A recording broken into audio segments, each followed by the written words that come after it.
Like most of you, I started out using stick pins to hold things together when I sewed them.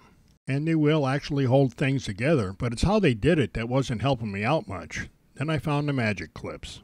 It's hard to explain just how much of a help these little clips have been in the shop. And I haven't stabbed myself in the finger with a pin in weeks. I started out using pins to hold everything together, and I still keep them around because some places you just can't use a clip. Pins will hold everything together, but they distort the fabric with these little humps that you see here. When we use a lot of pins on a long edge, all these little humps can add up and change the dimensions. I've also managed to sew right over one of these pins and kind of sew in a pleat. Aside from being just all around handy, the flat bottom on these clips makes it easier for the material to slide around on the sewing machine. And that means less distortions along the way.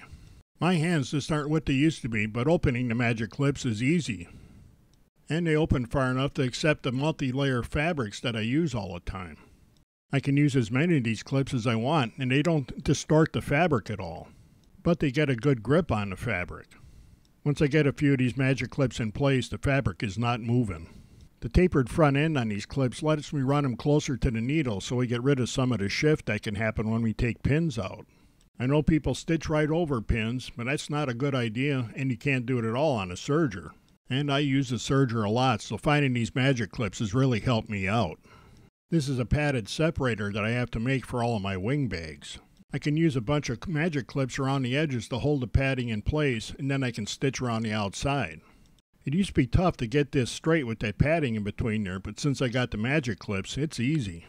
And with the Magik Clips holding everything so securely, I'm making better pieces and making less scrap. So if you're still using the old-fashioned stick pins, you need to take a hard look at the Magik Clips. I think the Magik Clips are very easy to use, and they seem to be helping my sewing. It's just easier to get a good seam when you got enough of these clips in place and they're not distorting the fabric.